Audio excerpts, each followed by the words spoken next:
Former First Lady Laura Bush spent years saying nothing.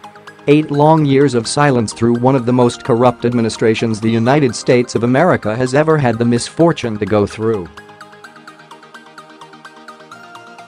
Then yet another year through an election where Laura was silent, rather than speaking up about the character of the man that would be her husband's predecessor. Like her husband and her in-laws, Laura sat silently by while Barack Obama followed through on his promises to fundamentally change America into a country that many Americans no longer recognized. When Officer Darren Wilson shot Michael Brown in the line of duty as Brown fled the scene from a robbery attacking Wilson, and riots ensued in Ferguson, Missouri over the false narrative of "hands up, don't shoot," Laura was silent. When the events in Ferguson spawned the Black Lives Matter movement, spewing racial hatred from coast to coast, blocking highways, damaging property and businesses, and attacking police officers, Laura was silent. She was silent about the deaths of 4 brave Americans killed in Benghazi, while the Obama regime peddled the fiction that a YouTube video caused these acts of violence. When Bill Clinton was repeatedly accused of sexual assault and even outright robbery against other women, Laura was silent. Not only was Laura silent, but she and her husband, the 43rd President of the United States, George W. Bush, actually embraced him as an adopted son of sorts. During the highly contentious 2016 presidential election, as Hillary's crimes were revealed in all their glory, rather than speak out against them, Laura chose to vote for Hillary, effectively endorsing the criminal actions. Now Laura is choosing to speak. Now that America has at long last a president willing to follow through on securing American borders and actively working to fix America's broken immigration policies, Laura has finally found her voice and is using it to condemn these policies. Policies that many Americans overwhelmingly support. According to Numbers USA, the chart below reflects how midterm voters across the board would like to see a significant reduction in illegal aliens flooding America's borders. Meanwhile, Laura chose to pen an op-ed that appeared today in the Washington Post. In the article, Laura speaks of President Donald Trump's zero-tolerance policy on illegal aliens, calling it cruel and immoral.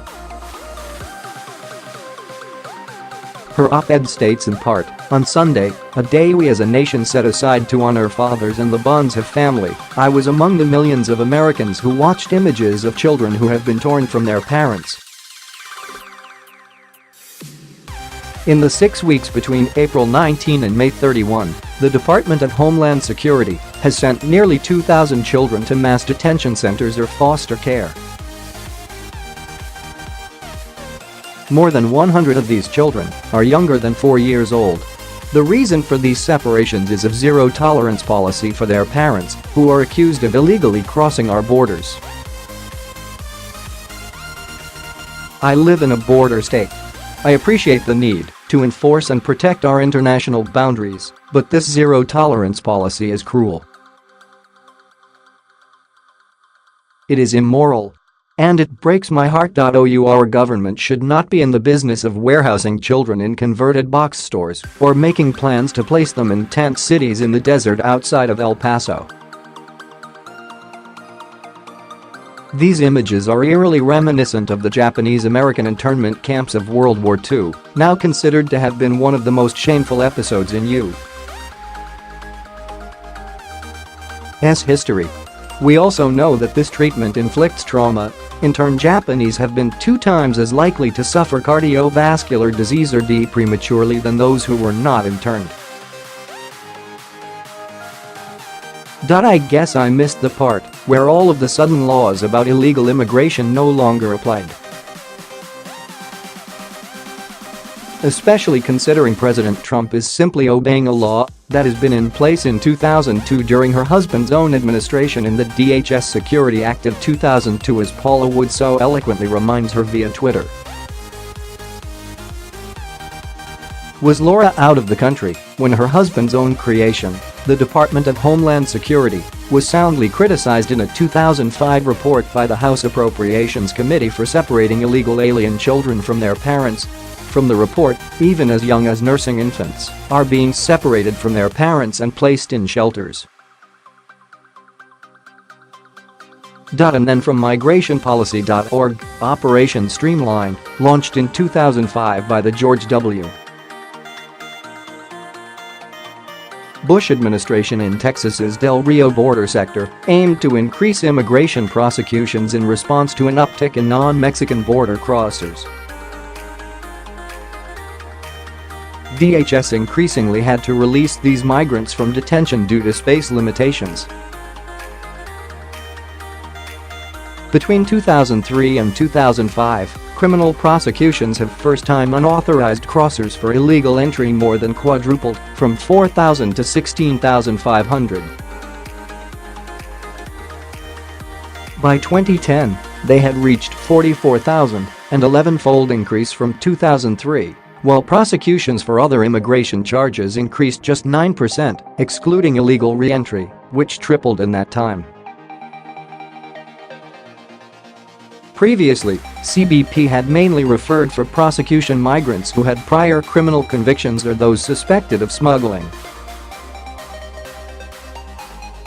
Streamline continued through the Obama administration and remains in place today.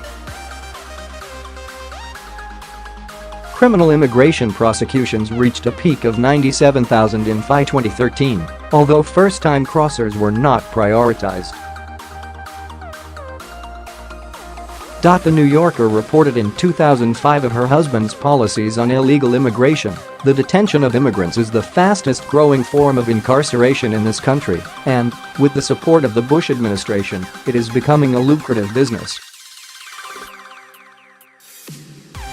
By the end of 2006, there were some 14,000 people in U.S. government custody for immigration law violations in a patchwork of detention arrangements including rental space rented out by hundreds of local and state jails, as well as 7 freestanding facilities run by private contractors.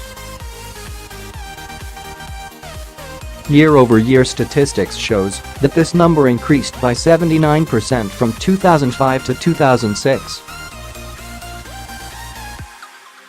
This increase was directly attributed to the actions of Michael Chertoff, the Secretary of the Department of Homeland Security, which runs the Immigration and Customs Enforcement Division. In 2005, Chertoff announced the end of catch and released the long-standing practice of allowing immigrants caught without legal documents to remain free inside the country while they waited for an appearance in court. Since illegal aliens were not monitored in any way, the rate of no-shows for court was predictably high. With no punitive measures in place to enforce compliance, there was no incentive to comply. Predictably, the New Yorker reports of how this practice increased anti-immigration sentiments. As with the implementation of this policy, when immigration detentions began to rise and even climb post 9/11, the private prison-for-profit system eagerly offered up their beds, revitalizing the industry. It seems Laura's hypocrisy knows no bounds. As migrationpolicy.org reports regarding the challenges of increased family migration. As families have begun to make up a larger share of unauthorized flows, the government has faced 2 barriers to ending catch and release: strict legal protections for child migrants and insufficient detention capacity. The 1997 Flores v. Reno court settlement, which remains in effect, requires the government to release children from immigration detention without unnecessary delay to, in order of preference, parents, other adult relatives, or licensed programs willing to accept custody. If children cannot be released, Flores requires the government to hold them in the least restrictive setting available. The 2008 Trafficking Victims Protection Reauthorization Act, TVPRA, codified parts of the settlement into federal law. In 2015, U.S. District Judge Dolly G. of the Central District Court in California ruled that the Flores requirement applies to both unaccompanied minors and children apprehended with their parents, meaning that all minors must be released from detention if possible. G also ordered DHS to release parents detained along with their children. An appeals court in 2016 affirmed that Flores applied to all children, but reversed the ruling that parents should be released as well. Though myriad factors drive migration, many have suggested that the 2015 G decision contributed to a spike in apprehensions of people traveling in families, which jumped from 40,000 in FY 2015 to 78,000 in FY 2016, a 95% increase. The surge in family flows meant that there were not enough detention beds available to hold families even for the 20 days allowed under the court settlement, causing many to be released. By referring parents for criminal prosecution, funneling them into the Justice Department's correctional system, separate from ICE detention, the Trump administration may bypass the limitations of the family detention system, which currently has the capacity to hold just 2,700 people at a time.